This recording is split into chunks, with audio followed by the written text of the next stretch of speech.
Did you know that 20 people die every day while waiting for an organ transplant? And that number is increasing more and more every year. And that only doesn't affect the person who's waiting for a donation, but it also affects the person who's a donor and the people who are not donors. Everyone has a chance to save a life. My name is Nathan Gish, and I've been a donor since I got my driver's license. I've had such an interest in organ donation that I've decided to research and figure out the reasons why we need organ donation and the benefits of it. While it hasn't personally affected me, I have read a lot of stories and talked to a lot of people about how organ donation has changed their life. It's my hope today that I can share the information I've learned to convince you to become an organ donor. I'd like to go over what it takes to be a donor, the need to be a donor, the types of donation you can do, and I'd like to break down some of those common misconceptions about it.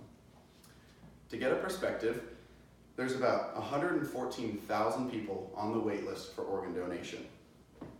In 2017, there was 18,000 organ donations. Now, while that number may seem large, it's actually very small in comparison to the number of people on the list and how many people are coming onto the list. According to Kenneth Muritsu's Public Health Report of 2013, 27,000 people were on the wait list in 1992. 4 years later, 47,000 people. And at the time of the article's creation, there was 100,000 people on the list. Now, those numbers show that the number of people are increasing every single year. So you might ask, are the number of donors increasing at all? Well, according to Alexandra Sifferton's Time Magazine article about organ donation, in 2017, we saw a 3% rise in organ donation, coming out to be about 10,500 organs recovered.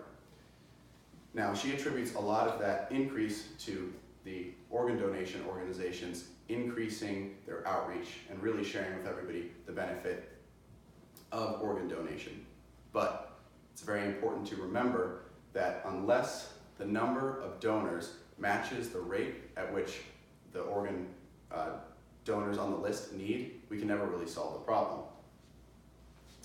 So, to get an idea of how easy it is to sign up to be a donor, I have the sheet from UNOS's website. And as you can see, it is an extremely simple sheet to register to become a donor, and it takes a few minutes and everyone can do it. UNOS reassures that it is a no-hassle process with very few restrictions. In fact, all you have to do is follow that sheet, and your information will be sent to a transplant hospital where medical officials will put it into the organ donation system. And from then on out, all we have to do is wait for a deceased donor to go into the system, and they will match it with a current patient to see if there's a match, and if so, the transplant will occur.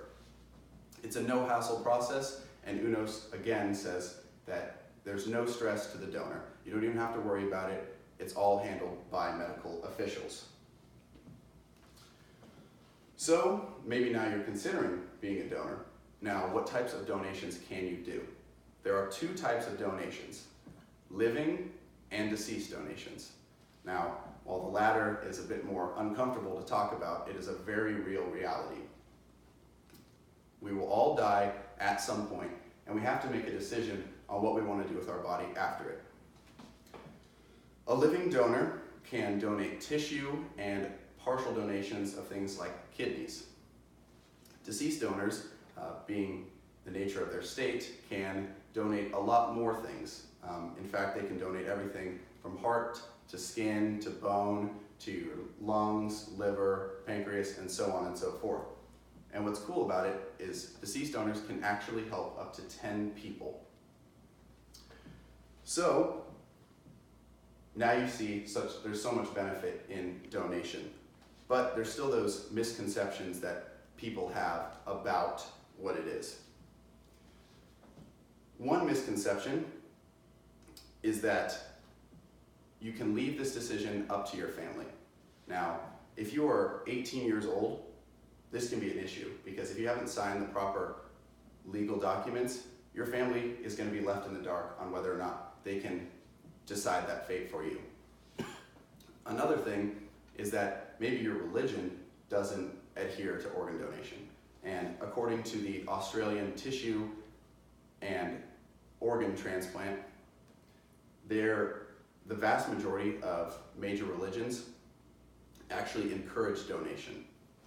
And the final one is that the idea of someone cutting you open and taking something out of you can be a bit uneasy.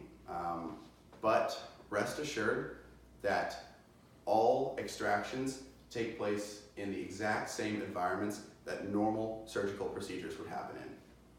So there's no need to worry about bodily harm because it's all being done by trained professionals.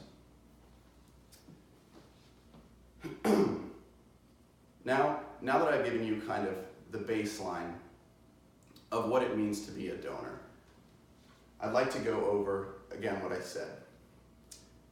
So there's a need for donors. There are so many people out there that really need the donations. As I said, it's increasing every single day, and you can be the one who really helps it.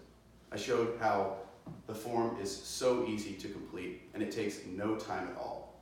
Really is no hassle on you. You get to make the decision of whether or not you really want to help someone's life. We also talked about the different types of donations. So you don't always just have to do the deceased, but you can also do living donations. And I also helped break down some of those common misconceptions about being a donor. I really hope that you take this information and go out today and become a donor, because it is a remarkable gift that you can give someone when you can share not only your body with theirs to help give them life, but you can also save them years of life for their family and everyone around them. It is a truly incredible gift, and I recommend that every single one of you go out and become a donor. Thank you.